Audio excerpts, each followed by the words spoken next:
Meus amigos, muito bom dia para vocês. Bem, bora aguardar os colegas entrarem aí. Tem mais gente entrando, eu vou aceitando aqui uns pouquinhos, tá bom?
Tava com o microfone desligado. Ainda bem que a colega me avisou aqui pelo chat. Bom dia para todo mundo. Bom dia, bom dia. Prazer estar com vocês aqui. E gostaria de dizer para vocês que nós estamos numa reta final, né, gente? Você aí, aluno do terceiro ano, quase encerrando aí esse período de estudo aí, quase encerrando aí essa caminhada, essa jornada, porque o ensino médio para você acaba esse ano, né? Dentro de poucos meses, né? Nós já iniciamos aí o mês 6, hoje é dia 1º de junho, tá ok, gente? E, e eu sei que vocês lutaram muito para chegar até aqui. E eu tenho certeza que vocês estão aí ansiosos, né? Para passar para a nova etapa da vida de vocês, né? Que é encerrar o ensino médio e começar, né, a faculdade, começar uma nova jornada aí, que de certa forma vai definir a vida de todos vocês, né, gente? Então não desanima não. Desanima não, porque você trilhou um longo caminho até aqui, né? Você teve que passar aí por várias matérias, você foi provado, gastou muito dinheiro, ficou muito tempo sentado, né? em frente à tela desse computador, ou então em frente, né, ao quadro, né, do professor, onde ele estava explicando a matéria.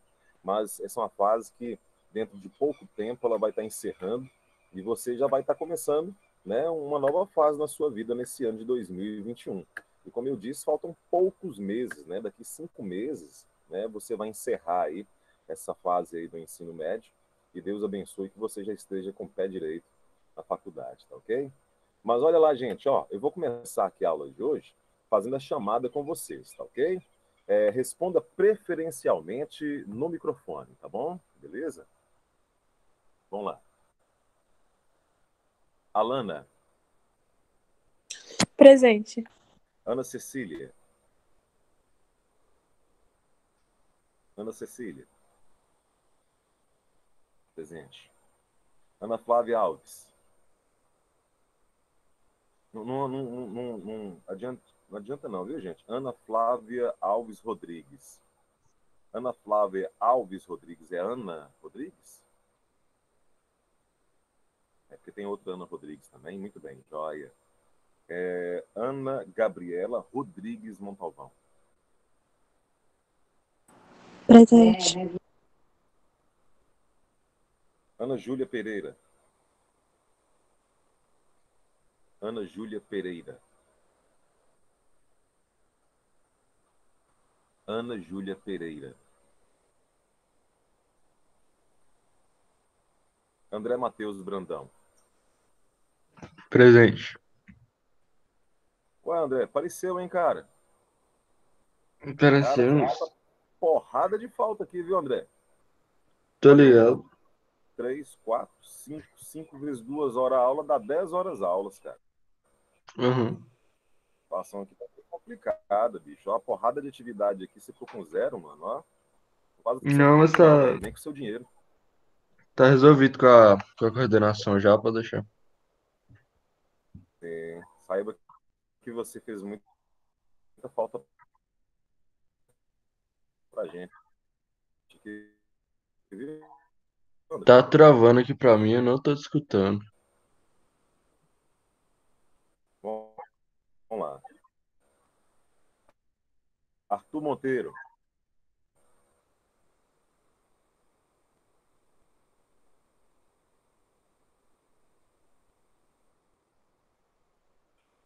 Bernardo Franco. Bernardo Franco. Brenda Nicole. Brenda Nicole.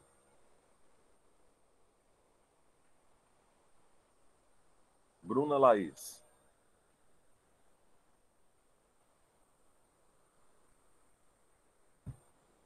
Bruna Laís.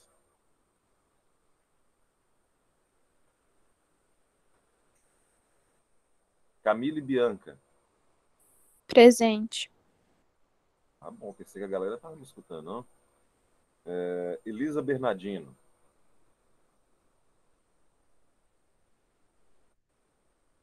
Elisa Bernardino. Galera, se não responde a presença, a pessoa pode estar presente ali no ícone, mas se não responde é falta, né? Então, muito cuidado. Se você não puder responder no microfone, responda nem que for no chat. Estou com ele aberto aqui, viu? Elisa Bernardino. Nada, né? Então vamos lá. Gabriel de Oliveira. Presente. Tudo bem. Gabriela Correia.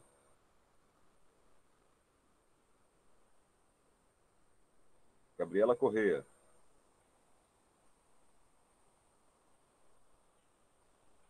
Giovana Coimbra.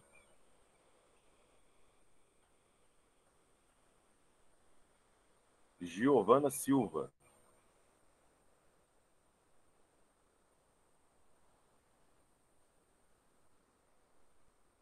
Emily Monique. Tudo bem, Emily. Isabela Catarucci. Tudo bem. Ívia. Presente. Tudo bem, Ívia.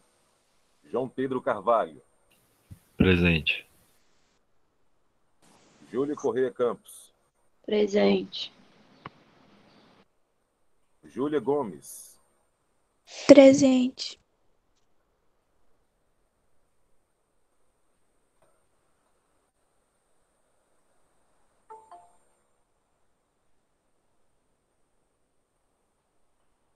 Júlia Gontijo. Presente. Juliana Carneiro. Presente. Lincoln Luiz. Presente. Aí, garoto.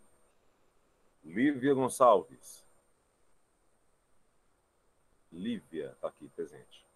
Luísa Rodrigues. Presente. Maria Vitória Assunção.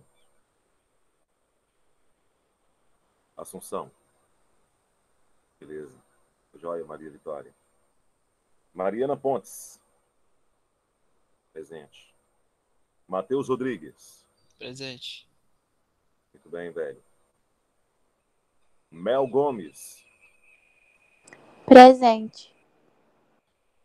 Melissa Rodrigues. Presente. Mel Souza. Presente.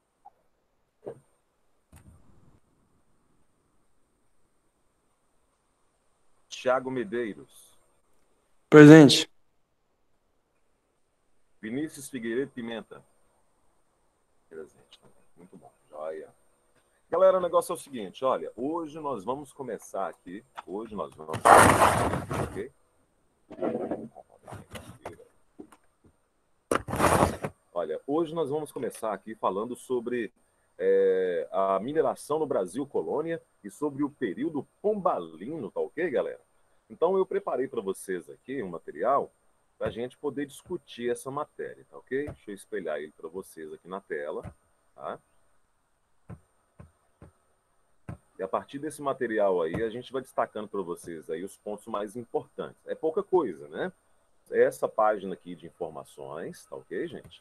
E essa próxima página aqui, a gente encerra por hoje essa parte da matéria aqui, tá? Então, o que acontece? Você vai acompanhar comigo a partir do primeiro capítulo da frente B do livro 3. Espero que todos vocês já tenham recebido a apostila número 3, tá ok, galera? Se você não recebeu a apostila ainda, não foi na escola pegar, você sabe que você pode entrar no portal Meu Bernoulli e a partir dali você tem acesso a essa apostila, tá ok? Tá bom? Beleza? Então vamos lá. Vamos começar falando aqui sobre a mineração no Brasil colônia. E dentro desse tema mineração, a gente encontra também o bandeirismo, tá ok, gente? Então como que tudo isso começa? Antes de mais nada, eu vou deixar essa tela aberta para você. Vou fazer o seguinte, para você que gosta de anotar, para você que gosta de colocar as observações, eu vou dar 1 minuto para você começar a anotar essa tela, tá bom?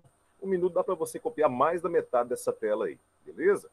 E aí, dentro de 1 minuto, eu começo a explicação dessa matéria.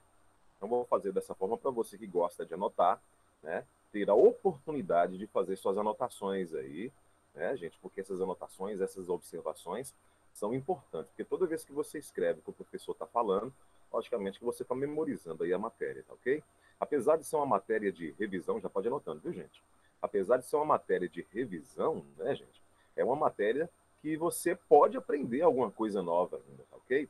Eu, igual já falei várias vezes para vocês, passa no vestibular,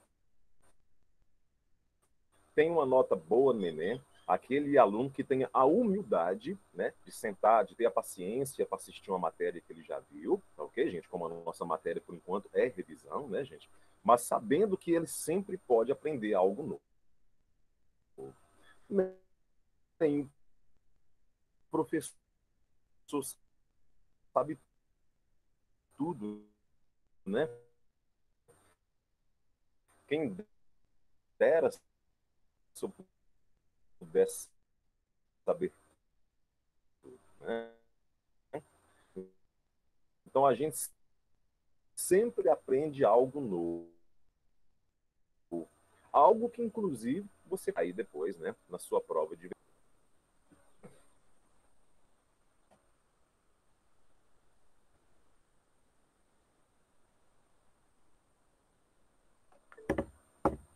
Acho que chegou mais um colega aqui. Deixa eu aceitar ele aqui.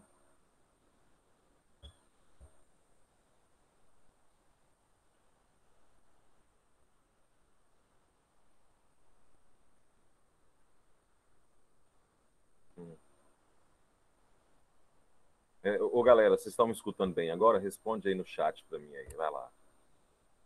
Você está me escutando bem agora? Responde. Agora sim, né? Eu havia pedido vocês para copiar aquela página que eu estou espelhando. Muito obrigado, gente. Beleza. Deve ter sido uma falha de conexão aqui, né? Se tiver ruim, vocês podem entrar aí no microfone e falar para mim, viu? Para mim ter noção de como está chegando aí para vocês também, tá bom? Beleza? Então vamos lá, vamos começar então a nossa matéria, né? Deixei aqui esse quadro para você copiar, para que você faça as suas anotações. Gente, o negócio é o seguinte. Hoje nós vamos ver aqui uma atividade econômica muito, mas muito importante para o Brasil colônia, né? É a mineração.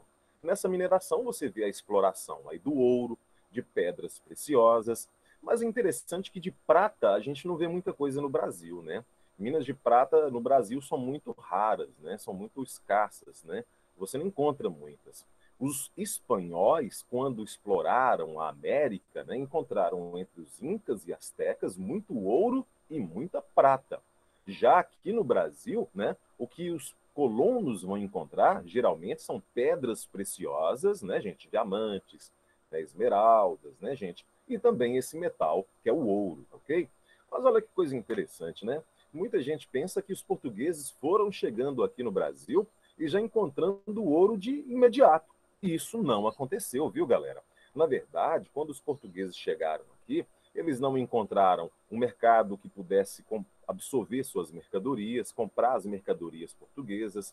Eles não encontraram aqui as especiarias que eles procuravam, né, gente? Lembra que buscando uma nova rota para as Índias, né? Eles acabam chegando no Brasil, mas essas especiarias não existiam no Brasil. E também os índios que viviam no litoral não tinham ouro, né, gente? Não usavam objetos de ouro, adornos de ouro. Então, como eles não viram ouro, não viram especiarias, não viram aqui um comércio, não viram aqui um mercado capaz de comprar os produtos portugueses, o Brasil ficou aí no pré-colonial muito tempo abandonado.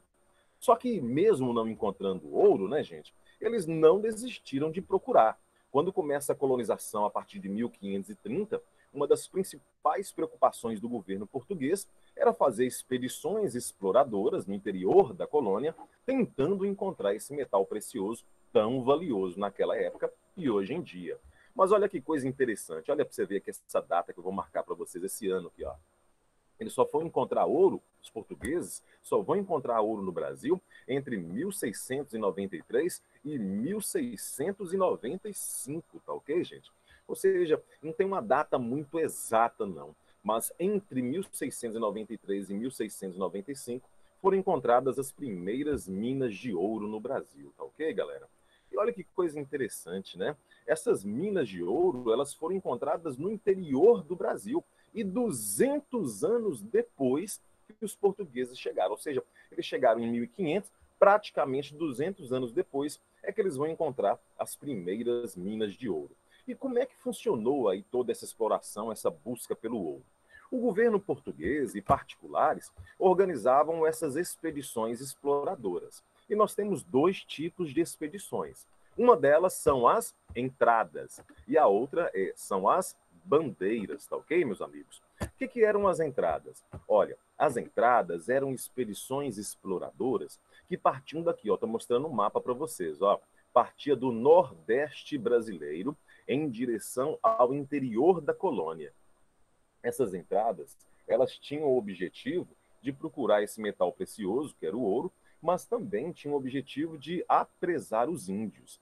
Naquele primeiro momento, a mão de obra escrava que era utilizada no Brasil era uma mão de obra indígena, tá ok, gente? Então, esses índios, logicamente, eram vendidos para aqueles que precisassem de mão de obra. Com o tempo, lógico, vai chegando a mão de obra escrava africana, o governo português passa a proibir a escravidão indígena, mas de início, esses dois movimentos, entradas e bandeiras, tinham o objetivo de encontrar ouro no interior da colônia e também de apresar os índios. Já do outro lado aqui, você vê as bandeiras, tá ok? As bandeiras, elas partiam daqui, gente, ó, dessa região que hoje é São Paulo, em direção ao interior da colônia, tá ok? E olha que coisa interessante. Esses colonos paulistas, né, nós chamamos eles de paulistas, aqueles que hoje vivem nessa região de São Paulo, correspondente à região de São Paulo, né, que viviam nessa região correspondente a São Paulo, eram pessoas empobrecidas. Eram pessoas, meus amigos, que chegavam a viver até numa situação de miséria. Então, o que sobrava para eles, com recursos próprios, era se aventurar no interior da colônia para apresar índios, vender esses índios como mão de obra escrava e tentar encontrar também o ouro. Aí você pergunta assim, ô professor, mas qual a diferença entre as entradas e as bandeiras? Olha, vou explicar de novo. As entradas saíam do Nordeste, né, brasileiro, em direção ao interior da colônia e eram financiadas pelo governo português. Enquanto que as bandeiras, elas saíam daqui, gente, ó, desse litoral de São Paulo, onde hoje está São Paulo, tá, gente? Em direção ao interior da colônia, mas não era o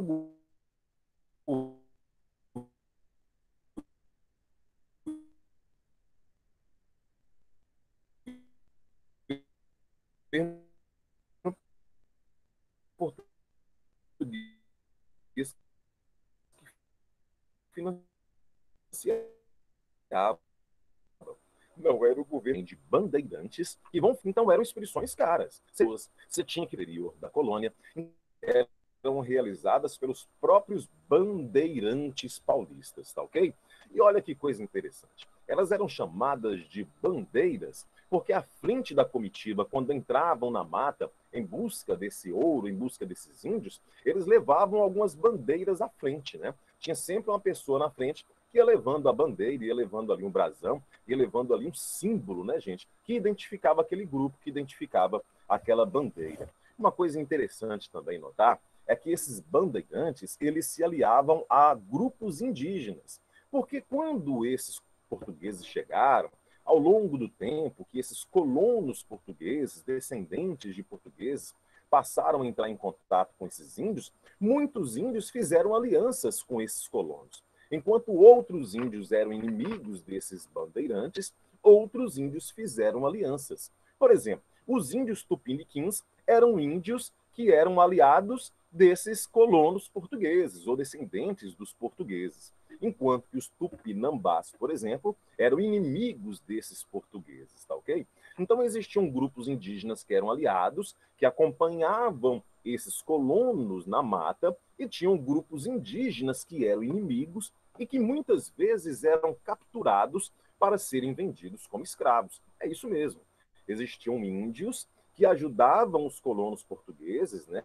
Esses bandeirantes, né, meus amigos, esses descendentes dos portugueses também, a aprisionar outros índios. Era uma aliança muito importante para os bandeirantes. Eles não conheciam o território, então contavam com o quê, gente? Contavam com quem vivia aqui, contavam com as pessoas que conheciam o território, que conheciam as trilhas na mata, que sabiam exatamente onde aquele ouro poderia ser encontrado, onde tribos indígenas inimigas poderiam ser encontradas e transformadas, tá ok? Em escravos, tá ok? Olha quem acaba de chegar aqui, galera. Cachorrinho meu aqui, ó. Ó, negão. E aí, velho? Vai lá, sai fora, vai, sai fora. Tô dando aula agora. Não precisa de fazer prova. Vaza. Bom, continuando então. Galera, então o ouro é encontrado, né? E depois que o ouro é encontrado, meus amigos, esse ouro, né, ele passa a atrair muita gente de diversos lugares da colônia, né? Sai, cachorro, sai, vai embora, vai. Falar assim, o bicho encosta, vai que daqui a pouco tá subindo minha cabeça aqui, do jeito que ela é. Tá muito bem.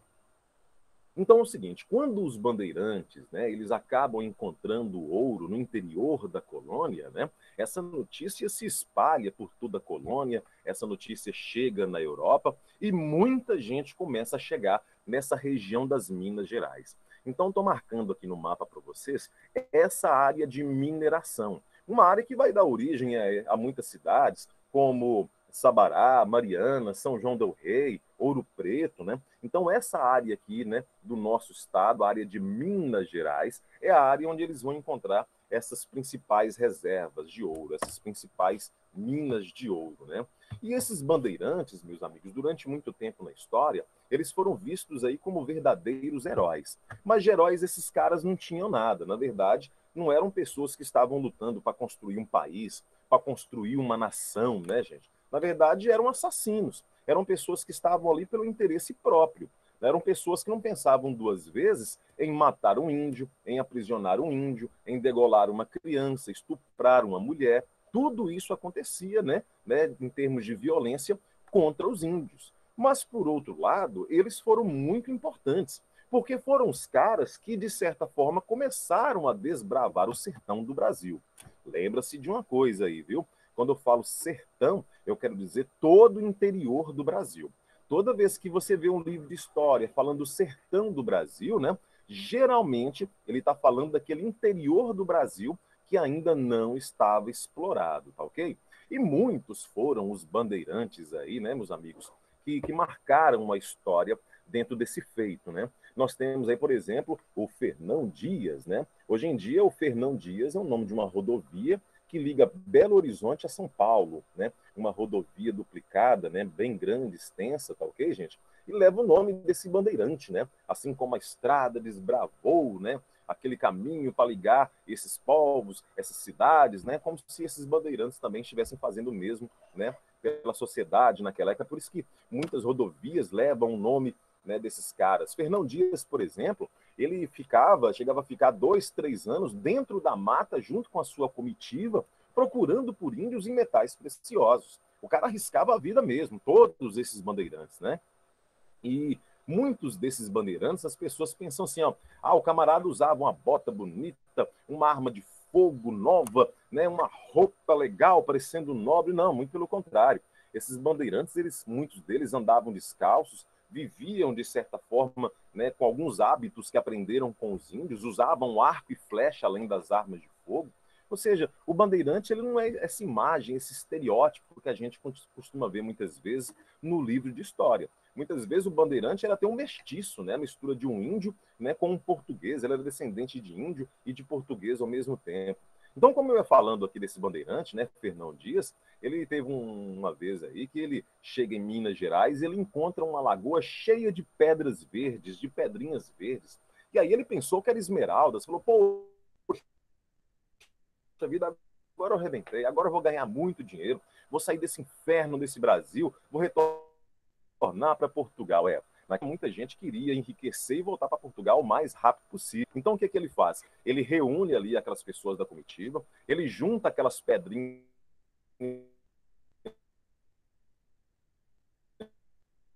verdes ali que ele imaginava ser esmeraldas, encheu as sacolas, as guaiacas.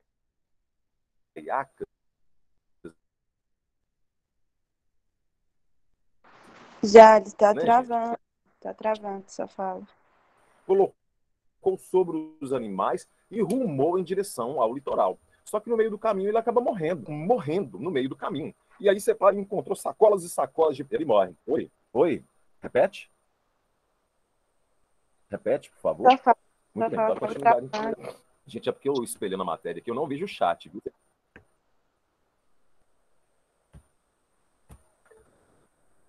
eu ver aqui no chat. Escreve no chat aí pra mim, se for o caso. Vai lá. O que tá vendo?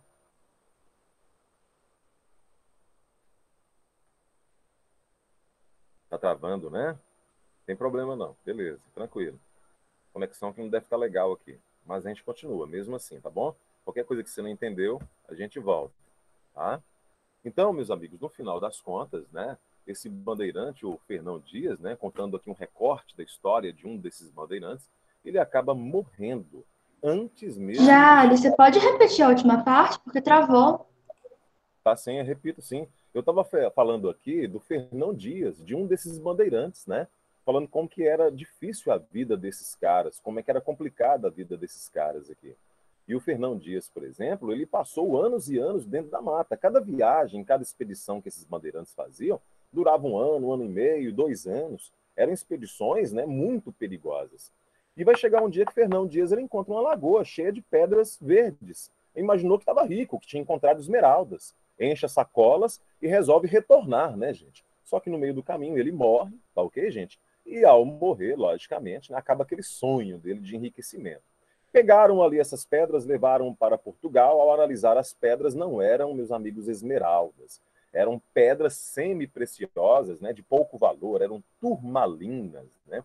Então, as histórias desses bandeirantes têm histórias de sucesso, de gente que conseguiu enriquecer com esse tipo de atividade, mas também teve gente que morreu, né, procurando, né, meus amigos, essa riqueza. É o caso aí de Fernão Dias, que hoje empresta o nome dele a essa rodovia que leva a Belo Horizonte até São Paulo. Teve outro também, outro bandeirante famoso aqui, que é Antônio Raposo Tavares. Olha para você ver, Antônio Raposo Tavares, ele sai daqui do litoral de São Paulo, pega ali o rio Tietê e vai pegando outros rios como caminho, viu, gente, da sua expedição. Naquela época, como não tinha estradas no Brasil, os rios passaram a ser utilizados como estradas naturais, caminhos naturais, né? Então deveria ser navegável. Eles deveriam navegar por esses rios em pequenas embarcações, pequenos barcos, canoas, né, gente, para chegar cada vez mais longe. E esse Antônio Raposo Tavares, para você ter ideia, o camarada ele saiu daqui da região de São Paulo. Durante 3 anos ele viajou pelo interior do Brasil, você vê 3 anos no meio da mata, e acabou saindo lá no norte do Brasil, onde hoje está Belém, cara, é a capital do Pará, olha para você ver. Então, esses bandeirantes, fizeram verdadeiras façanhas, tá ok? Na região de Montes Claros, por exemplo, passaram 2 bandeirantes, um deles era Matias Cardoso, né, gente?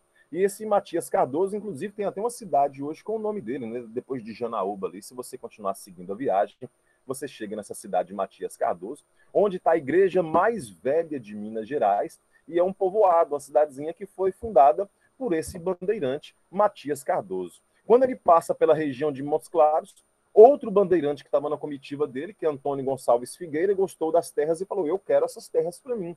Pediu aquelas terras em forma de sesmarias, né? Isso aí vai dar origem a Montes Claros. Isso eu já expliquei para vocês em outras aulas, né, gente? Então, até a história de Montes Claros, de certa forma, remete a esse passado dos bandeirantes, tá ok? Então, encerrando essa parte aqui, nós falamos aqui, né, o que são as entradas, né, que são expedições que saíam do Nordeste em direção ao interior do Brasil em busca de índios para prezar e em busca de ouro, financiadas pelo governo português, e falamos aqui também dessas bandeiras que vão sair da região de São Paulo em direção ao interior, financiadas pelos próprios paulistas bandeirantes, dessas expedições, em busca de ouro e índios para prezar também.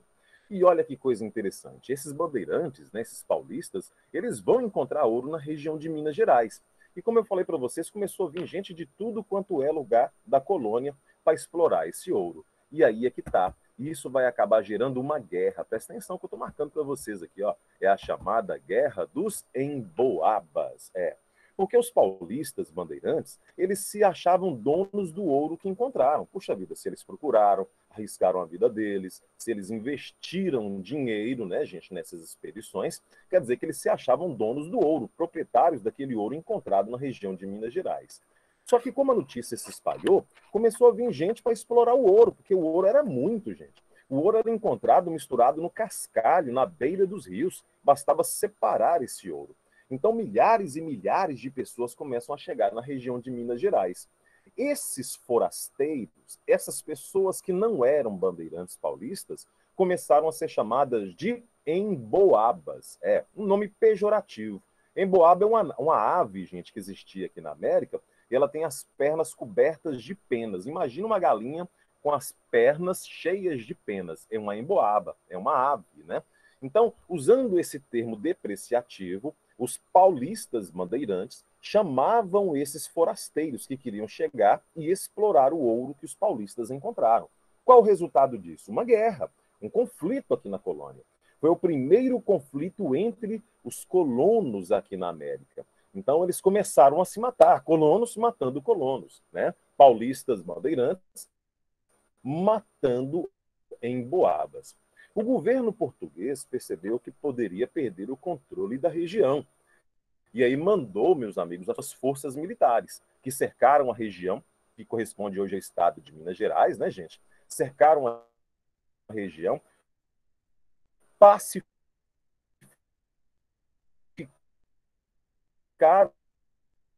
a região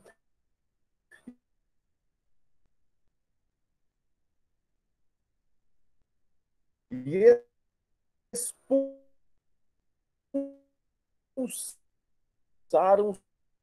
os paulistas Jales, da região de Minas Gerais, dessa região de Canagem. Eles expulsaram logo os paulistas. Eles foram expulsos porque os paulistas, e o ouro deveria pertencer a eles. Se eles... Oi, pode falar, pode falar. Jales, Pode repete falar. tudo de novo, porque travou tudo. Meu Deus, tem quanto tempo que travou? Ah, eu não sei. Quando você começou a falar da guerra que eles estavam matando um ao outro. Ah, muito bem, então não tem mais de um minuto, não. Muito bem, então a Não. Guerra dos Emboabas foi uma guerra entre os paulistas, tá ok, gente? E os bandeirantes, desculpa, gente, desculpa. A Guerra dos Emboabas foi uma guerra entre os bandeirantes paulistas que encontraram ouro e os forasteiros que passaram a ser chamados de emboabas. Então, o governo português, percebendo que poderia perder o controle da região, o governo português manda suas forças militares. Essas forças militares, o exército português, assume o controle da região das Minas, expulsa os paulistas, tá ok, gente? E começa a organizar uma administração ali para explorar aquele ouro que foi encontrado. Aí você pensa assim, que maldade com os bandeirantes paulistas. Os caras se arriscaram anos e anos e anos, quando encontram ouro, são expulsos. Mas por que logo os paulistas foram expulsos? Porque eles se achavam donos do ouro. Na verdade, o governo português pensava diferente. O ouro pertence ao governo português. O ouro pertence ao rei de Portugal. Como os paulistas se achavam donos, é eles que vão ser expulsos dessa região das Minas, tá ok? Mas olha, não fica triste aí não, né? Por causa dos paulistas não, né? Porque ao serem expulsos da região de Minas Gerais, olha o mapa para você ver, ó, eles vão acabar indo mais adiante, eles vão entrar mais ainda para o interior da colônia e vão encontrar ouro em outro lugar, nessa região que corresponde hoje a Goiás, a Mato Grosso, tá ok, gente? Então, Minas Gerais não foi o único lugar em que encontraram ouro naquela época, não. Encontraram ouro também em outras áreas, encontraram ouro também em outros locais, tá ok, gente? Agora, se perguntar assim, onde tinha mais ouro? Em Minas Gerais, né? O que não quer dizer que não foi encontrado ouro por esses paulistas em outras regiões.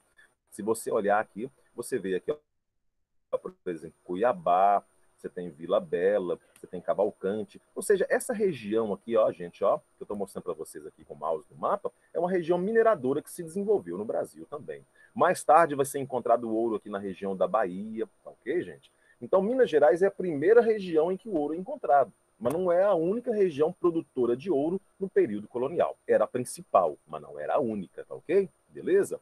Aí você vai e pergunta assim, e como é que foi a organização da exploração do ouro a partir desse momento? Bom, primeira coisa, o ouro passa a ser considerado o quê? Propriedade do governo português.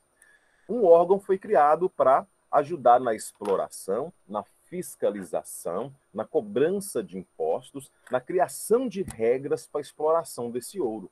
E esse órgão português recebeu o nome de Intendência das Minas, tá ok, gente? A Intendência das Minas, como eu falei para vocês, era um órgão criado para gerenciar, direcionar a exploração do ouro em Minas Gerais. Repito para vocês, a Intendência das Minas tinha a obrigação de fiscalizar, de criar regras para a exploração do ouro, cobrar os impostos, tá ok, gente? Proibir os crimes em relação à exploração desse ouro, ou seja, é o órgão que iria representar o governo português aqui na colônia. E como é que funcionava a partir desse momento? Se você encontrasse uma mina de ouro, essa mina de ouro não era sua. Você tinha que informar o governo português sobre esse ouro encontrado, tá ok?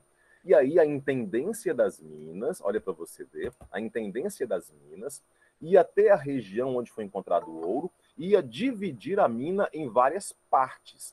Essas partes da mina recebiam o nome de datas. É isso mesmo. Você encontrou uma mina de ouro, ela não é toda sua. Ela vai ser dividida em várias partes, em várias datas, tá ok? E cada uma dessas datas vai ser entregue a uma pessoa diferente.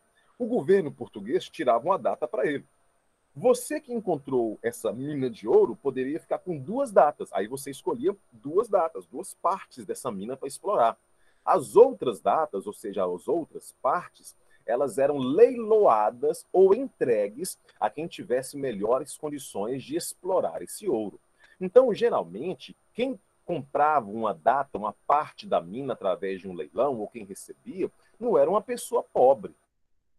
Muita gente pensa que qualquer Zé Mané, qualquer pobre podia vir para a região das Minas e enriquecer. Não era bem assim. Quem tinha condição de explorar esse ouro era quem tinha escravos, quem tinha maquinário, quem tinha recursos para investir.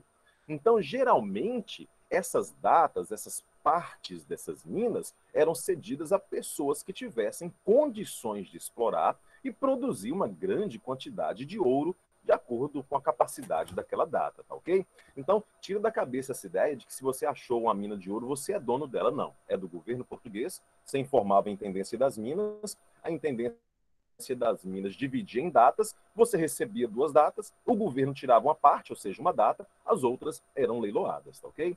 Outra coisa que é importante, os impostos que eram cobrados aqui na época. O principal imposto, mas não o único, era o quinto, viu, gente? O quinto corresponde a 1/5 do ouro encontrado, ou seja, 20%, ou seja, a quinta parte, 1/5 do ouro encontrado, pertenceria ao governo português. Era o imposto. Se você encontrasse, por exemplo, 100 quilos de ouro, 20 quilos, ou seja, a quinta parte, 1/5, deveria ser entregue ao governo português. Era um imposto muito alto, até porque não era o único imposto que existia naquela época. O governo português não fazia nada.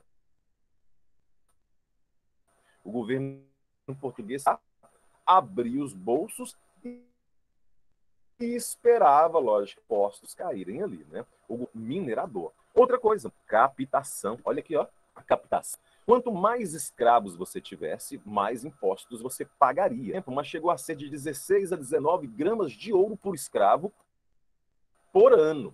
Ou seja, você tinha uma quantia de impostos em forma de ouro que você deveria pagar por escravos. Tem até uma curiosidade na região. Nessa região das Minas, tá ok, gente? Os escravos, eles eram proibidos por lei de trabalhar na agricultura. Todos os escravos deveriam trabalhar, meus amigos, na mineração. Olha que coisa interessante. O governo português queria todo mundo envolvido na mineração, porque era uma atividade que dava lucro ao governo português. Já a agricultura na região das Minas era uma atividade secundária, que as pessoas deixavam por um segundo plano. Afinal, todo mundo queria vir para Minas Gerais para quê? Para enriquecer, né, gente? Mas o governo português, para garantir que toda a mão de obra estaria empenhada no esforço da mineração, proíbe, através de lei, né, que o escravo trabalhe na agricultura. O escravo deveria trabalhar apenas na mineração. Deixa eu dar uma olhadinha aqui, parece que chegou um colega aqui, um atrasadinho aqui, Elisa Bernardino. Vamos lá. Gente, eu não estou vendo aqui o que está escrevendo aqui na. Jales, Fala. Pode falar. Fala das datas aí de novo, por favor. Falar das datas novamente? É. Mas vocês escutaram falando aí do quinto e da captação, não escutaram? eu quero que você explique a captação de novo, Jales. Tá tudo bem, eu explico sim. Gente, olha, minas e datas. A mina de ouro é o local onde foi encontrado o ouro. O governo português deveria ser informado. Se você encontrasse uma mina e não informasse o governo português, você estava cometendo crime. O governo português dividia as minas em datas, ou seja, dividia as minas em partes, tá ok, galera? Tá? Muito bem.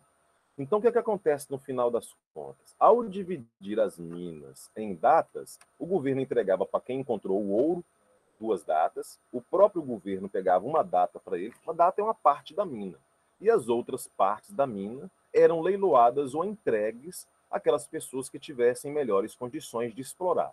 Melhores condições de explorar, no caso, são aquelas pessoas, né, gente, que tinham escravos, que tinham maquinário, que tinham recursos, tá ok? Não era qualquer pobre que recebia uma data, ou seja, uma parte de uma mina para explorar. Outra coisa que eu falei é sobre o quinto, né? O quinto é a quinta parte do ouro que você, minerador, encontrou. 20%, a quinta parte, deveria ser entregue ao governo português em forma de impostos. Você pegou, por exemplo, 100 quilos de ouro, 20 quilos são do governo. A captação, como havia falado para vocês aqui, é o imposto cobrado por escravo. Quanto mais escravos você tivesse, você pagaria. Então, no final das contas, variou muito, né, gente, ao longo do tempo. Mas esse imposto esteve entre 17, 16 gramas até 19 gramas de ouro por escravo, por cabeça de escravo. É por isso que fala captação, entenderam? Não eram apenas esses dois impostos que existiam aqui. Existiam outros impostos mais, mas esses eram os principais. Acontece que muitos mineradores não queriam pagar o imposto. Eles escondiam o ouro explorado. O camarada sonegava. Ele conseguiu naquele dia, por exemplo, tirar 5 quilos de ouro. Ele informava o governo português que só encontrou meio quilo. Era uma forma de pagar menos impostos, sonegando, contrabandeando, escondendo esse ouro. Então o governo português, olha aqui na tela, ó, vai criar as casas de fundição. O que eram as casas de fundição? Eram locais onde o ouro deveria ser derretido, transformado em barras e dali retirada a parte do governo, que seria o quinto, ou seja, seria 20%. Então, o minerador, ele não pegava o ouro e levava para casa, não. Tinha um funcionário do governo lá na mina que recolhia todo o ouro que foi explorado naquele dia, na mão de todos os mineradores, levava para a casa de fundição, o ouro era derretido e transformado em barras, devolvido ao minerador. E a outra parte, que são 20%, né, gente, ficaria com o governo português. É na casa de fundição que era retirado o imposto. Não era o minerador que tirava parte do governo e entregava, era o próprio funcionário do governo que fazia isso, que separava o que pertencia ao governo e o que pertencia ao minerador. Agora, olha que coisa interessante, né? Nesse ouro era colocado o selo real. Olha aqui para você ver nessa imagem aqui que eu estou mostrando para vocês aqui, ó. Deixa eu ampliar um pouquinho mais aqui, ó. Se você olhar essa imagem aqui, ó, tem 2 barras de ouro. Tem algumas inscrições que identificam essa barra de ouro. E aqui, galera, ó, tinha o selo real, tinha o selo do governo português, ok? Por que isso era importante? Porque se alguém te pegasse com ouro em barra na colônia, quer dizer que você pagou o imposto. O ouro está legalizado. Mas se você foi pego com ouro em pó, ouro em pepita, ou seja, em pedras, quer dizer que aquele ouro não passou pela casa de fundição. Aquele ouro, ele é ilegal. Aquele ouro, ele é contrabandeado. Ok, gente? Ele é sonegado. E aí a pessoa poderia ser presa, poderia ser expulsa da colônia, mas muitas vezes, quando isso acontecia, a pessoa era condenada à morte. Naquela época, o governo português tinha mão de ferro para tentar controlar esse contrabando, inclusive impondo penas de morte sobre esses mineradores que não obedecessem às regras de mineração e sonegassem esse ouro, tá ok, galera? Beleza? Então vou reduzir. Se você fosse encontrado na colônia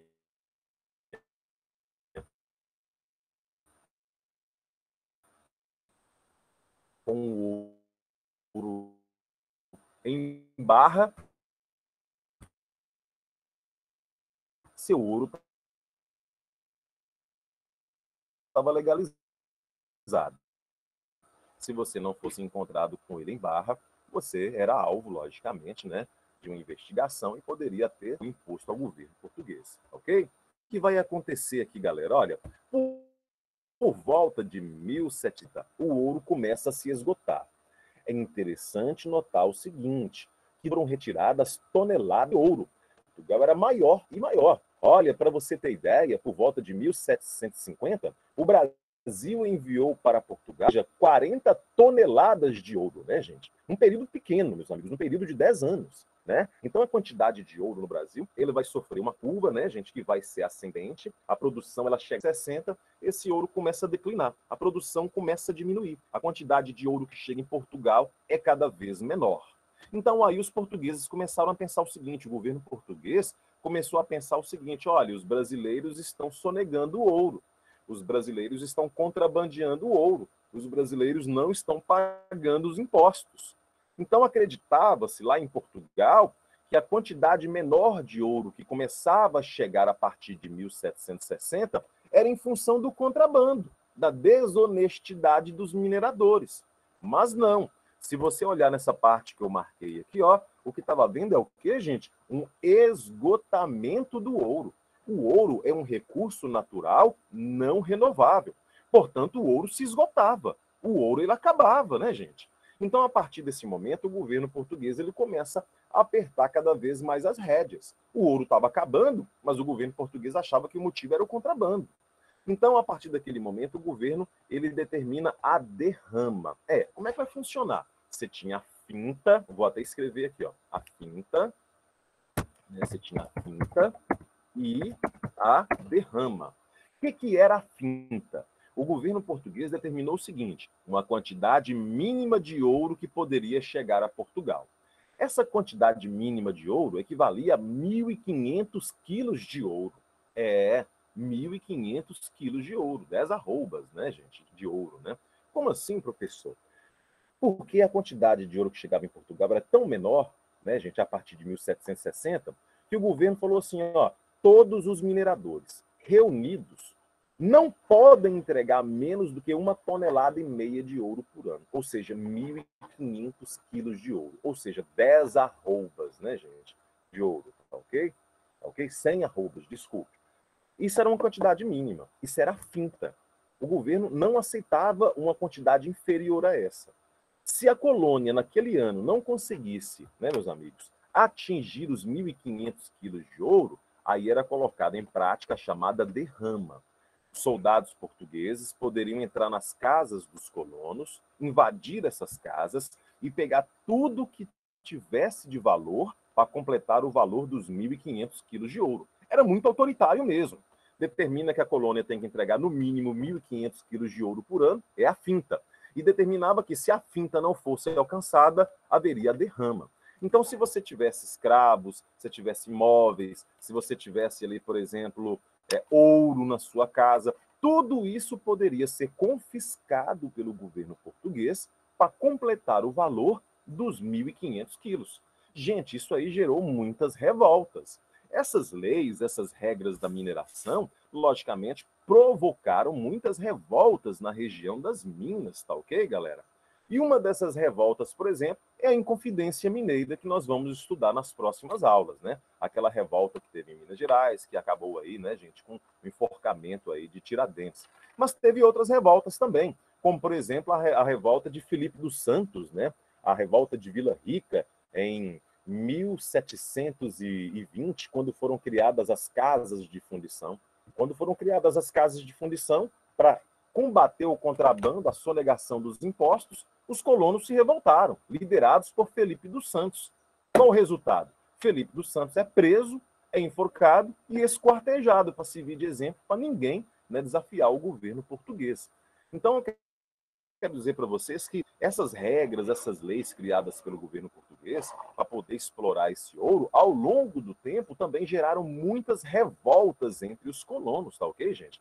E essas revoltas eram sempre coibidas com violência por parte do governo português. Duas dessas revoltas, a revolta de Vila Rica de 1710, 1720, e a outra de 1789, né, gente, conhecida lá como a Inconfidência Mineira, tá? Beleza? Muito bem. Continuando então. Olha lá. Fome próximo à riqueza. Nós vamos voltar a falar da derrama depois nos próximos capítulos, viu, gente? Fome próximo à riqueza. A região das Minas, aqui em Minas Gerais, era uma região que tinha muita fome, gente. Tinha muita miséria. Tinha gente que pensava assim, puxa vida, eu vou para Minas Gerais, vou encontrar ouro, vou ficar rico, e aí eu volto, né, para Portugal, volto para outra cidade de origem e vou viver uma vida de rei. Não era bem assim, não, né? O ouro ele tinha em grande quantidade, mas não era tão fácil também, ao longo do tempo, esse ouro vai se esgotando, né, gente? Não era tão fácil encontrar. Por que não era? Primeiro, o cara chegava aqui, não tinha muitos alimentos. A região das Minas Gerais não produzia muitos alimentos. Então já gerava fome. Os alimentos que eram trazidos para a região chegavam muito caros. O cara pensava assim, eu vou entrar na mata para procurar ouro, aí eu vou caçar, eu vou encontrar uma batata, né? Eu vou desenterrar uma raiz, vou encontrar um fruto e vou comer. Não, muita gente acabava morrendo de fome, né? Eu fui para Ouro Preto uma vez e o guia falou assim, olha, era muito comum encontrar pessoas no meio da mata que morreram de fome, mas estavam com a sacola cheia de ouro, né? Ou seja, a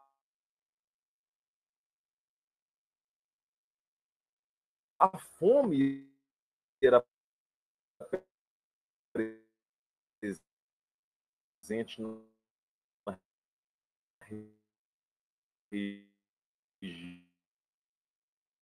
região das Minas, né? A vida que não era fácil. Não era fácil o enriquecimento. A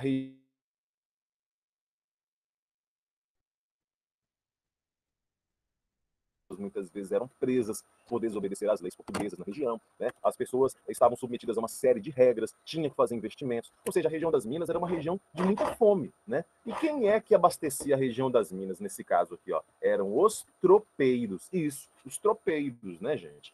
Esses tropeiros recebiam nome porque eles eram comerciantes que levavam mercadorias em tropas de animais, tropas de cavalos, mulas, burros, jegues, tá? Esses animais é que faziam um contato entre a região das Minas e outras regiões do Brasil. Por exemplo, na região das Minas precisava-se de tudo. Quem é que levava o açúcar? Eram os tropeiros. Levavam sal? Os tropeiros. Quem levava os remédios? Os tropeiros. Então eles levavam alimentos, levavam remédios, levavam armas, levavam munições, levavam ferramentas. Então, através das trilhas, em tropas de animais, esses comerciantes, chamados de tropeiros, abasteciam a região das Minas com as suas mercadorias. Então, o que Minas Gerais não conseguia produzir, vinha de outras áreas. É por isso que a gente fala que a mineração foi uma atividade integradora, porque ela conseguiu integrar, de certa forma, a economia colonial, né? Precisava de drogas do sertão. Para Minas Gerais, elas vinham de onde? Vinham lá da região amazônica. Precisava de açúcar, precisava de sal, vinha de onde? Da região litorânea. Precisava de carne, de onde vinha a carne para a região das Minas, hein, galera? Vinha lá do sul do Brasil, né, gente? Olha para você ver aí, né? Então você percebe aí no final das contas, na pecuária que foi desenvolvida no sul, viu, gente? Você percebe aí no final das contas que a economia colonial ela começa a se amarrar, porque o que uma região produzia, ela vendia para outra que não tinha, ok? O que uma região não tinha, ela comprava de outra região. Então o comércio na colônia começa a se desenvolver cada vez mais, começa, né, meus amigos, a ficar cada vez mais, né, ligado, né, interligado. Deixa eu só conferir uma coisinha aqui, beleza?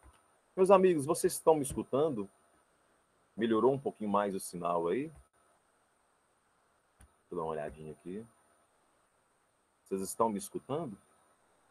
Beleza, muito bem. Tá jóia. Qualquer coisa, você abre o microfone e fala comigo aqui, tá? Vamos avançar então. Deixa eu espelhar de novo aqui para mim aqui também. Vamos lá. Características da sociedade mineradora. Primeira coisa, é uma sociedade urbana, totalmente diferente daquela sociedade açucareira, tá ok? O vestibular muitas vezes pode pedir para você, né, para diferenciar, né, uma sociedade que é açucareira da outra sociedade que é mineradora. Apesar de estarem dentro do Brasil colônia, são sociedades e atividades completamente diferentes, né? Então, primeira coisa, a sociedade açucareira, né, gente, lá no litoral, era uma sociedade rural, porque o plantio da cana-de-açúcar acontecia onde? Acontecia na roça, acontecia no meio rural. Enquanto que na sociedade mineradora nós temos uma característica o quê? Urbana. Em função dessa característica surgiram muitas cidades, né? Surgiram aí, como eu falei para vocês, Ouro Preto, que era Vila Rica, antigamente chamava Ouro Preto de Vila Rica, né, gente? Mariana, Tiradentes, Sabará, São João del Rei, todas essas cidades, né, Congonha, né, Congonhas e outras mais, né, elas eram cidades que surgiram em função da mineração, da exploração do ouro. Aí pertinho de Montes Claros, por exemplo, tem a cidade de Diamantina, que não tinha ouro, mas ali foi encontrado o quê, gente? Muitos diamantes, né? Muitos cristais, muitos diamantes, e da melhor qualidade. Então, o que é que acontece? Surgiram ali alguns núcleos de povoamento. O principal deles era quem? Diamantina. Então, essa atividade mineradora, ela acontecia nas minas, mas a população à noite se reunia onde? Nas cidades, nas vilas. Então, em função disso, várias cidades surgiram. No interior do Brasil, onde estão as cidades mais antigas? Em Minas Gerais, porque é justamente aqui que começa essa atividade mineradora. Essa sociedade urbana surge no interior, dentro de Minas Gerais, tá ok? Outra característica, era uma sociedade que tinha uma classe média. Vamos embora pegar a açucareira para a gente comparar de novo? Na açucareira você tem lá o senhor de engenho e sua família. Abaixo, na pirâmide social, você tem os trabalhadores livres. Lembra que eu já falei que na atividade do livre, né? E abaixo dos trabalhadores livres, quem, gente? Os escravos. Então, temos ali o senhor de engenho, trabalhadores livres, e na sociedade urbana, mineração, você tem a classe média. Você acrescenta a classe média. Aí lá na sociedade mineradora você tem a elite, que é formada por grandes funcionários públicos, militares de alta patente, mineradores, proprietários de minas. Abaixo você tem uma classe média, formada por profissionais liberais, como médicos, advogados, comerciantes, né, gente? Depois, os trabalhadores livres, assalariados, e depois, por último, você tem os escravos. Então, se você pegar a sociedade mineradora, você vai ver que ela tem o quê? Uma classe média. Classe média é característica de uma sociedade urbana. Você não encontra classe média no meio rural, né? Pelo menos naquela época, ok? Então, só para rever, sociedade açucareira, senhor de engenho, trabalhadores livres, escravos. Sociedade mineradora, elite, né, gente? Classe média, trabalhadores livres e, por último, quem, gente? Os escravos, tá ok? Beleza? Olha, eu coloquei aqui para vocês uma observação que na região mineradora, né, gente, o escravo ele tinha possibilidade de alforria, né? O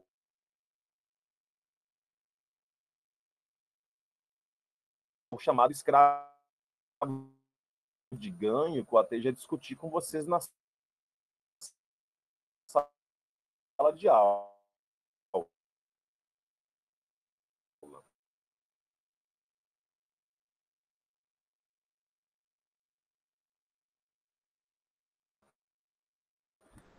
Em dias santos, por exemplo, em dias de descanso, quando era um escravo, né, que tinha Jales, né, no meio do cascalho, ali, remover ali aquele cascalho, Jales, parte do ouro encontrado por esse escravo era entregue ao seu dono, e poderia comprar a sua liberdade. Isso é o chamado escravo de ganho. Tinha escravo de ganho. Oi. tem como você explicar o início inteiro de escravidão? Porque travou a explicação inteira. Tá, tudo bem. Sim, posso sim. Eu peguei aqui falando de situação do escravo, né? A parte que eu comecei a falar foi sobre essa aqui, da alforria, né, gente? É uma parte que, inclusive, já expliquei para vocês. Na região de Minas Gerais e nas cidades ali, na Bahia, no Nordeste brasileiro, né, existiu o tal do escravo de ganho, que é aquele que poderia trabalhar, juntar um dinheirinho e comprar a sua liberdade. Lá na Bahia, por exemplo, em Salvador, tem aquele escravo que fazia doce, aquele que cortava cabelo, tinha aquele que trabalhava de pedreiro. Ele trabalhava, ganhava um dinheiro, uma parte ficava com ele, outra parte com o dono. Esse escravo que ficava com a parte do dinheiro poderia comprar sua liberdade com o tempo, né? Não era qualquer escravo que tinha liberdade para fazer isso, não. Tinha que ser um escravo que tinha confiança do senhor, né? Na região das Minas Gerais, isso acontecia também, né? O escravo, no dia de descanso, num dia santo, por exemplo, né? Ele poderia ser liberado, se ele era da confiança do seu senhor, para explorar o ouro na mata. Ele ia procurar ouro ali no cascalho. O ouro que ele encontrasse, parte era do dono, uma parte era dele. A parte que ficava com o escravo poderia ser acumulada e depois comprar a liberdade desse escravo. Ele mesmo poderia pagar pela sua liberdade. Então, você percebe que essa possibilidade de alforria na região das Minas era muito grande, né? Dependendo do perfil do escravo, coisa que não acontecia na sociedade açucareira. Na sociedade açucareira, esses escravos estavam submetidos a um trabalho, né, meus amigos, né, vamos dizer para vocês, eles trabalhavam acorrentados, muitos deles, né? Eles não tinham liberdade para fazer outra atividade, não. Na sociedade açucareira, o escravo ele não tinha esse perfil de escravo de ganho, não tinha uma outra atividade que ele pudesse ganhar dinheiro para comprar a sua liberdade. Já nas cidades, isso era mais comum. Então, essa figura do escravo de ganho, ele era comum ali dentro das cidades, tanto na região Nordeste como na região mineradora. Já na região onde plantava cana-de-açúcar, onde o escravo estava, lá na roça, aí isso não era comum, não, ok? Então, a possibilidade de alforria desse escravo na sociedade mineradora era muito maior do que na sociedade açucareira. É isso que eu quis dizer para vocês, tá bom? Muito bem. Então, olha lá, última página. Gente, quais são as consequências, então, da exploração do ouro aqui em Minas Gerais? Bom, primeira coisa, ocupação do interior do território. Assim como a pecuária, a mineração levou a colonização para o interior da colônia, né? Então, em busca de bandeirantes, esses colonos começaram a ocupar a região de Minas Gerais, a região ali de Mato Grosso, a região de Goiás, correspondente a esses estados que nós temos hoje no país, tá? Outra coisa, fluxo de metais preciosos para a Europa. Estou marcando para vocês aqui, gente. Olha, muito ouro, muito diamante foi mandado para a Europa naquela época. Inclusive, meus amigos, os espanhóis continuam ouro e prata para a Europa, e os portugueses, encontrando esse ouro, começam também a mandar esse ouro para a Europa. Olha que coisa interessante. Foi tanto ouro e prata que chegou na Europa naquela época que houve uma desvalorização desses metais. Porque a oferta foi tanta. Então o preço caiu. Olha que coisa interessante, né? Então, apesar de ser valioso o ouro e a prata, de ser raro, né, gente? Tanto ouro foi encontrado nesse período aí do auge da mineração, né, gente? E o preço acaba caindo, né? Acaba acontecendo um decréscimo desse preço aí, tá ok, gente? Outra coisa, a capital é mudada, né, gente? A capital do Brasil era Salvador, passou a ser o Rio de Janeiro. E por que passou a ser o Rio de Janeiro? Porque o Rio de Janeiro, a cidade do Rio de Janeiro, fica mais próxima da região das Minas. Então ficava mais fácil o transporte e a fiscalização desse ouro. Então, olha, lá no início da colonização, Tomé de Souza, governador, fundou a primeira capital do Brasil. Quem era? Salvador. Porque a próxima região, açúcar, era uma região de muito lucro, de muita renda. Mas quando o ouro é encontrado, esse cara aqui, ó, chamado Marquês de Pombal, estou marcando aqui para vocês, passando a setinha em cima, o mouse em cima, ele transfere a capital, meus amigos, de Salvador para o Rio de Janeiro, para facilitar o transporte e a fiscalização desse ouro, já que o Rio de Janeiro ficava mais próximo da região mineradora. Outra consequência, né? Foram criadas aí as capitanias de São Paulo e Minas Gerais. Não existiam essas capitanias no Brasil, né, gente? Então elas foram criadas justamente, né, em função dessa exploração do ouro, a capitania de Minas Gerais, né, principalmente, né? Outra coisa que eu falei para vocês, surgimento de muitas cidades, né? As cidades que eu já citei para vocês, no interior de Minas Gerais, São João del Rei, Mariana, Ouro Preto, né? Já falei várias delas aqui, surgiram em função da exploração desse ouro, tá ok? Houve, então, um processo de urbanização no Brasil, surgimento de várias cidades, né? Em função aí dessa mineração. Outra coisa aqui, gente, é o eixo econômico, né? O eixo econômico do Brasil, colônia, era o Nordeste, e depois passa a ser a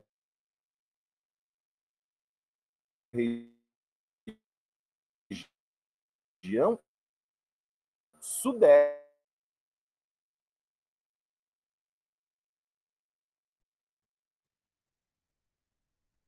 Região Sudeste, onde está Minas Gerais, né? Região mineradora, né, galera? Lembra que no início a região mais rica do Brasil era o Nordeste, vai concorrer com o açúcar brasileiro. Então a produção do açúcar no Brasil ela começa até a entrar em crise, né, gente? Então, na lavoura, né, vamos dizer assim, para Portugal. E a região que passa a dar mais lucro já não era mais o Nordeste açucareiro, e sim a região Sudeste, onde estavam as minas. Uma mudança do eixo econômico que passa a ser a região que mais dava lucro ao governo português, tá ok? Olha outra coisa aqui, gente, ó, o comércio intercolonial. Como assim intercolonial, professor? É um comércio, meus amigos, que vai interligar toda a colônia, como eu falei para vocês, né? O que uma região produzia, ela vendia para outra. O que uma região precisava e não tinha, comprava de quem produzia. Então, aqui em Minas Gerais, começa a chegar, eu falei para vocês, né? Começa a chegar tecidos, remédios, munição, armas, ferramentas, tecidos, calçados, né? Perfumes, até isso vinha. E quem é que trazia? Eram os tropeiros. Então, esse comércio ele começa a se dinamizar, ele começa a ficar cada vez mais interligado. Vem carne de uma região, vem drogas do sertão de outra região, tá entendendo? Ou seja, esse comércio intercolonial ele começa a ficar cada vez mais ligado, começa a criar uma rede de comércio entre as várias regiões da colônia portuguesa aqui na América. E por último, né, gente, em termos de consequências, o ouro brasileiro foi parar onde? Em Portugal? Não, foi parar na Inglaterra. Toma muito cuidado com isso. É verdade. Toneladas e toneladas e toneladas de ouro sendo mandadas para Portugal, mas que não ficaram em Portugal. Por quê? Portugal, meus amigos, não desenvolveu muito o seu lado industrial, não, né? As suas manufaturas, não. As suas manufaturas, Portugal não desenvolveu naquele período. Portugal estava explorando tanto as suas colônias e retirando tanto ouro, diamantes do Brasil, que pensava o seguinte: para que construir indústria se a gente tem tanto ouro e pode comprar tudo que precisa, né? Então os portugueses se enganaram nessa aí. Teve o chamado, guarda essa expressão, Tratado de Methuen, que é o Tratado de Panos e Vinhos, assim chamado também, Tratado de Methuen ou Tratado de Panos e Vinhos. É um tratado que determinava o seguinte: olha, entre o comércio de Portugal e Inglaterra não haveria impostos. Portugal e Inglaterra venderiam suas mercadorias um para o outro sem pagar impostos de importação. As mercadorias inglesas entrariam em Portugal sem pagar impostos e as mercadorias portuguesas entrariam sem pagar impostos aonde? Né? Na Inglaterra. Então, o que acontece? Com o tempo, a balança comercial de Portugal ficou desequilibrada, porque os ingleses vendiam mais para os portugueses do que compravam. Os portugueses vendiam, por exemplo, vinho, né, para os ingleses, mas os ingleses vendiam muito mais tecidos, ou seja, panos, para os portugueses, né? Esses eram os dois produtos principais, né, nessa relação comercial aí. Então, no fim das contas, como Portugal sempre vendia menos para a Inglaterra e comprava mais da Inglaterra, Portugal estava com a balança comercial, o quê, gente? Desequilibrada. Tinha que pagar com o quê? Com o ouro que vinha do Brasil. Então, o ouro brasileiro foi parar na Inglaterra. Ajudou a Inglaterra a enriquecer. Ajudou a Inglaterra a se tornar essa potência.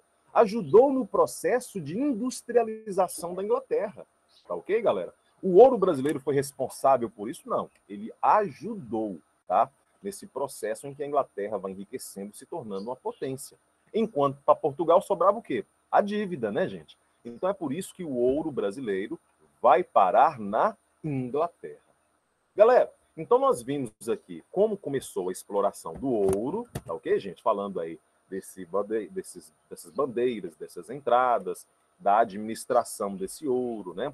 Dos órgãos, meus amigos, de organização da exploração desse ouro, né? Nós falamos aqui dos impostos, nós falamos aqui da finca e da derrama, da situação da sociedade naquela época e finalizamos como, gente? Falando sobre as consequências, tá ok?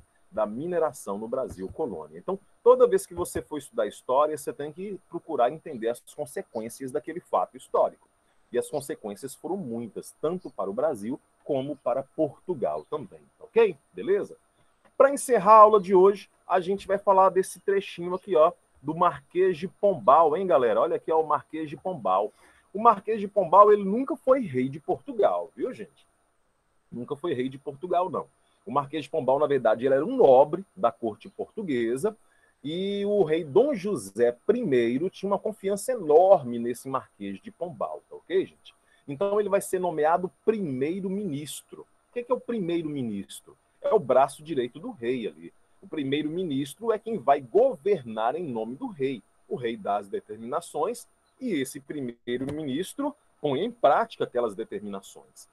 E ele era um cara influenciado pelas ideias iluministas. Naquele período, as ideias iluministas elas começavam a surgir. Então, ele tinha um liberalismo muito grande dentro de Portugal, mas em relação à colônia, em relação ao Brasil, o Marquês de Pombal, meus amigos, ele era muito conservador, né?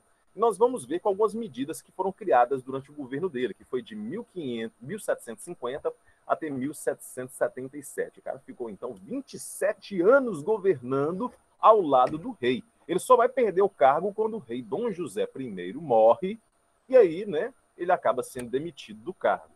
Primeira coisa que ele vai fazer em Portugal, modernização do Estado português. O Estado português era um Estado ainda, meus amigos, absolutista, com muitas características feudais. Então, ele, de certa forma, procura superar aquelas características feudais que ainda existiam no país, para que o país pudesse se modernizar. Então, ele proíbe ainda qualquer resquício de servidão que ali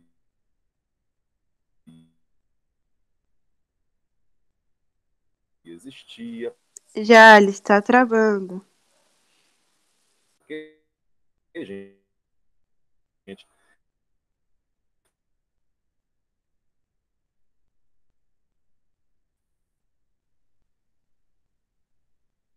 ele vai criar medidas para Jales. incentivar a indústria em Portugal, isso mesmo. Né? Não poderia ficar preso apenas a uma produção agrícola. Ele incentiva o comércio. Travando ou melhorou aí? Continua travando? Escutando, está travando ainda? Não, Tá mas travando só ainda? que travou o Continua início travando, todo meu aí. amigo? Deixa eu ver aqui no chat. Deixa eu abrir o chat aqui para dar uma olhadinha. Não, a gente volta lá, viu, gente? Vocês me perdoem, viu, gente? É uma coisa assim que foge ao meu controle aqui, tá? Mas eu vou explicar de novo para vocês, tá? Olha lá, ó, do período pombalino, né? Vamos lá então de novo? O Marquês de Pombal não era rei. Ele era funcionário do rei, era o braço direito do rei. O Marquês de Pombal, ele era um nobre da corte portuguesa e ele foi nomeado primeiro-ministro. Ele era um administrador. Então, ele, durante 27 anos, olha para você ver, de 1750 até 1777, ele trabalhou ao lado do rei como primeiro-ministro. Era ele quem governava. Logicamente que ele tinha que ter autorização do rei para colocar em prática suas decisões, mas era ele que direcionava o Estado português. Ele era o braço direito do rei Dom José. E ele, galera, aqui no Brasil e em Portugal, ele foi responsável por uma série de mudanças. Uma dessas mudanças, por exemplo, é a modernização do Estado português. A gente vai lembrar aí que o Estado português ainda era um Estado absolutista, com muitas características feudais. Então ele procura superar esse feudalismo, essas características feudais que ainda existiam na sociedade portuguesa, eliminando, por exemplo, qualquer resquício de servidão. Uma das coisas que ele faz para modernizar o Estado português, meus amigos, é incentivar o comércio e a indústria, porque a economia portuguesa não poderia ficar apenas atrelada à agricultura, né? Então ele começa a incentivar o comércio, criando, olha para você ver, ó, companhias de comércio. Ele criou uma companhia de comércio chamada Companhia de Comércio do Estado do Maranhão, Companhia de Comércio do Estado de Pernambuco. Ele fazia isso, né? Ao criar essas companhias de comércio, ele procurava explorar ao máximo a colônia, levando suas riquezas para a metrópole, para Portugal. Ele incentiva também, sabe o quê? A indústria. Ele começa a incentivar a indústria para que as pessoas começassem a produzir nas suas próprias manufaturas, para que Portugal não ficasse tão dependente da Inglaterra. Pena que a indústria portuguesa naquele período não se desenvolveu, continuou ainda dependente do ouro brasileiro e dependente do que era produzido na Inglaterra. Mas, independente disso aí, o Marquês de Pombal ele lançou medidas para incentivar o surgimento da indústria em Portugal, tá ok, galera? Outra coisa que ele faz aqui, ó, é criar o Banco Real de Portugal. Para que serve um banco? É só para guardar dinheiro na poupança? Não. O banco também ele serve para te emprestar dinheiro. Se você quer investir no comércio, se você quer investir na indústria e não tem dinheiro, você pega dinheiro emprestado aonde? No banco. Então, o banco seria responsável, logicamente, por possibilitar esse financiamento, tá ok, galera? Outra coisa que ele faz, reorganiza a cobrança de impostos. Inclusive, quem colocou em prática aqui essa lei chamada derrama foi o Marquês de Pombal. Falei que várias vezes nós vamos comentar sobre a derrama aqui nas próximas aulas, né? Bora lembrar o que foi a derrama? Primeiro, a finta. Como o ouro no Brasil estava acabando, o governo português determinou que não poderia ser entregue menos de 1.500 quilos de ouro por ano. Se a colônia não entregasse 1,5 toneladas, 1.500 quilos de ouro por ano, aí entrava em cena a derrama. As casas dos colonos seriam invadidas, tudo que tivesse de valor seria apreendido, confiscado, para completar o valor dos 1.500 quilos de ouro. Ou seja, Portugal determinava uma quantidade mínima de ouro que poderia chegar em Portugal, do Brasil para Portugal. Caso contrário, essa derrama seria colocada em prática. Gente, na verdade, a derrama ela nunca chegou a acontecer, mas ela sempre foi uma ameaça na vida dos colonos. Uma ameaça que vai se traduzir em revoltas como a Inconfidência Mineira, tá ok? Beleza? Então ele reorganiza o sistema de cobranças de impostos, tá? Outra coisa que ele faz aqui, gente, ó, como eu já disse para vocês, criou empresas comerciais, né? Que deveriam explorar a colônia, levando as riquezas do Brasil para Portugal, né? Companhia de Comércio do Maranhão, Companhia de Comércio de Pernambuco. Essas companhias de comércio queriam comprar barato o que a gente produzia e vender caro aquilo que eles traziam de Portugal para a América, né? Para o Brasil. Olha que coisa, né? Expulsão dos jesuítas. Naquele período, lembra aqui, ó, os padres jesuítas, eles eram pessoas que eram missionários, eles deveriam catequizar os índios, né? Deveriam ensinar o catolicismo para os índios, a cultura europeia para os índios, a língua portuguesa para os índios, tá, gente? Só que os jesuítas começaram a ficar muito poderosos no Brasil, porque eles começavam a reunir índios aos milhares, galera, nas reduções, aldeamentos ou missões, assim chamadas, tá ok? E esses índios entravam na mata, principalmente na região norte do Brasil, região amazônica, em busca das drogas do sertão. Então, os portugueses, desculpe, os jesuítas, essa ordem católica de missionários, começou a ter sob o seu controle uma quantidade muito grande de índios, de habitantes da terra, né? Milhares de pessoas estavam sob o seu comando. Eles exploravam as drogas do sertão, ou seja, fizeram fortuna aqui na América. Essa ordem enriqueceu demais com a exploração das drogas do sertão e não obedeciam às leis de Portugal, obedeciam às leis da Igreja Católica, olha para você ver. Então você tinha aqui na colônia um grupo que era independente do governo português.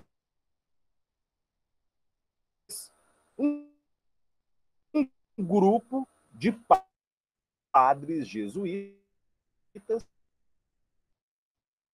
que controlava parte da população, grande parte da população, e que não obedecia às leis do governo português. Os jesuítas aumentavam cada vez mais na colônia, que aquele resolução dos jesuítas. Os jesuítas naquela, né, eram os caras que controlavam a distribuição de drogas do sertão. Então, o que o Marquês de Pombal faz? Expulsa essa ordem religiosa do Brasil. Aí você pensa, ele é doido? Ele expulsou a Igreja Católica do Brasil? Não. Ele expulsou uma ordem da Igreja Católica, que eram os jesuítas. A religião no Brasil continuou sendo o catolicismo, ele continuou sendo imposto às pessoas, tá? Mas como os jesuítas se tornaram uma força poderosa, ameaçavam a autoridade do governo português, acabaram sendo expulsos da colônia, tá? Beleza? E por último, como eu já comentei com vocês, a transferência da capital, né, do Rio de Janeiro, né, para o Rio de Janeiro, de Salvador para o Rio de Janeiro. Então essas são algumas medidas do Marquês de Pombal em relação a Portugal e o Brasil naquele período, tá ok, gente?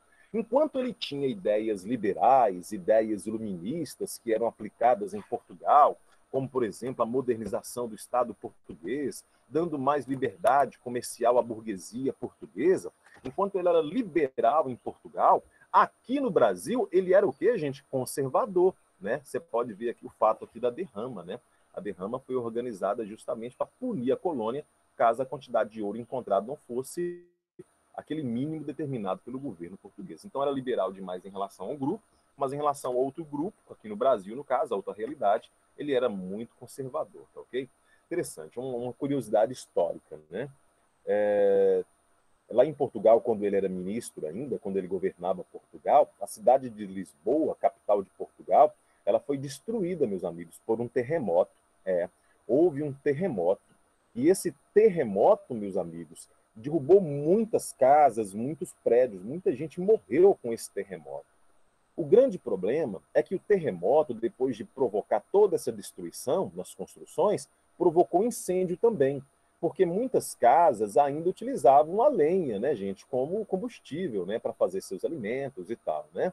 Então, quando houve o terremoto, aquilo ali possibilitou também que aqueles fogões que existiam nas casas, que estavam acesos, né, acabasse incendiando o que sobrou de muitas casas, porque tinha muitas casas que eram de madeira também, não eram apenas de pedras ou tijolos, né? Então, um incêndio depois do terremoto tomou conta da cidade. As pessoas que sobreviveram ao terremoto fugiram para a praia, fugiram para o porto da cidade de Lisboa. Então, muita gente que não morreu no terremoto, muita gente que não morreu no incêndio, correu para a praia, correu para o litoral, para tentar salvar sua vida. O problema é que, chegando no litoral, o que aconteceu? Uma tsunami. O terremoto provocou uma tsunami, porque ele começou lá no fundo do mar, né, gente? Né? E aí, essa tsunami, essa onda enorme, chegou no litoral de Lisboa e varreu, meus amigos, ali as praias, varreu ali o porto em Lisboa. Então, muita gente que não morreu no terremoto morreu no incêndio. Muita gente que não morreu no incêndio morreu, né, em função dessa tsunami. Foi um desastre. A cidade de Lisboa ficou destruída. É por isso que o Marquês de Pombal ele vai criar uma série de impostos, inclusive impondo a derrama, para que o governo português recebesse recursos, né, das suas colônias, principalmente do Brasil, na tentativa de reconstruir a cidade de Lisboa. Puxa vida, que falta de sorte, né? Um terremoto seguido de um incêndio seguido de uma tsunami. Tudo isso no único dia, né? Que desgraça que caiu sobre essa população em Lisboa, capital portuguesa, tá ok? Beleza, galera? Tranquilo. Bom, o que nós vamos fazer agora? Você vai entrar lá no Google Sala de Aula, e lá vai estar uma atividade valendo nota, meus amigos, para a nossa plataforma, tá ok? Eu acho que eu coloquei nota para a plataforma ou foi para os pontos livres. Não importa não, a atividade está lá valendo nota para vocês. Vocês vão entrar na atividade e vão fazer a atividade. Ô, professor, mas não dá tempo, o horário está acabando, não tem problema não. Eu deixei até a meia-noite de hoje para você fazer essa atividade, ok? Então, você pode fazer essa atividade com calma, assistir a próxima aula do próximo professor com calma, com base na explicação, com base na leitura que você vai fazer no primeiro capítulo do livro 3, você vai responder 3 questões abertas que estão lá na apostila de vocês. Já coloquei sim. A atividade já está lá já, tá ok? Valeu? Tranquilo? Eu estou com essa atividade aqui, inclusive. Vai lá, já entra lá e abre lá. Vê se você encontra essa atividade lá.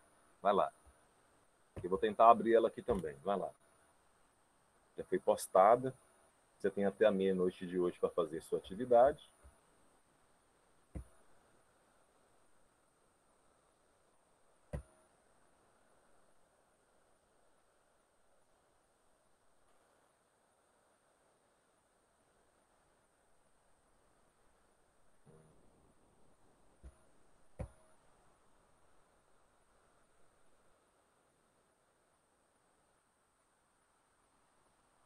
Peraí. Essa atividade, eu acho que ela não entrou para vocês aí, né? Peraí que eu vou resolver isso aqui agora. Peraí.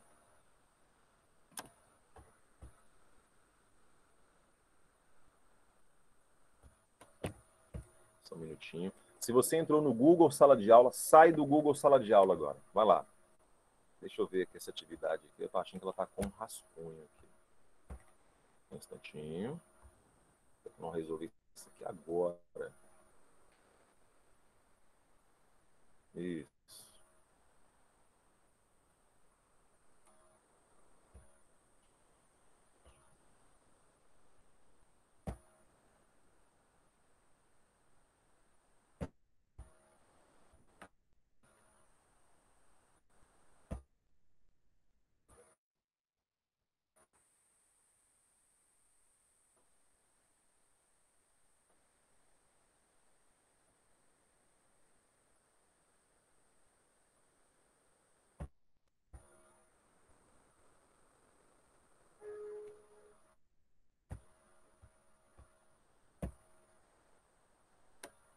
Probleminha para programar ela aqui. Você vai assistir só. Você vai entrar lá, tá ok, gente? Pois é, ela tá aparecendo aqui como rascunho para mim.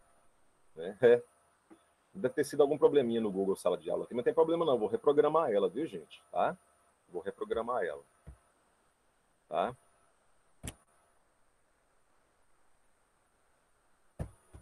E aí, mais tarde, um pouquinho, você faz essa atividade, tá? Você tem alguma dúvida? Alguém tem alguma dúvida? Eu vou reprogramar porque é uma atividade que vale 1 ponto. Ela está naquela plataforma aqui do Google Sala de Aula, tá ok? E ela vai valer 1 ponto. São os pontos livres. Eu tenho 2,5 pontos de pontos livres para dar para vocês. Essa vale 1 ponto. Tá? Você vai assistir, vai descansar um pouquinho agora. Eu vou liberar você. Tá bom? Isso. Vou liberar você. Você já vai poder sair. E mais tarde, um pouquinho, você vai assistir a próxima aula do próximo professor. Descansa um pouquinho. E mais tarde você vai entrar no Google Sala de Aula e vai fazer essa atividade valendo ponto. Né, gente? Lá na plataforma Google Sala de Aula. Algum de vocês tem mais alguma dúvida para discutir comigo aqui agora? Não, né? Tranquilo, então? Se não tem dúvidas, você pode sair. Se você tem alguma dúvida, se no meio da atividade você não entender alguma coisa, manda para mim uma mensagem lá no WhatsApp que eu te respondo com o maior carinho, tá bom? Valeu, galera. Grande abraço para vocês aí. Não se esqueça de fazer atividade lá no Google Sala de Aula, viu?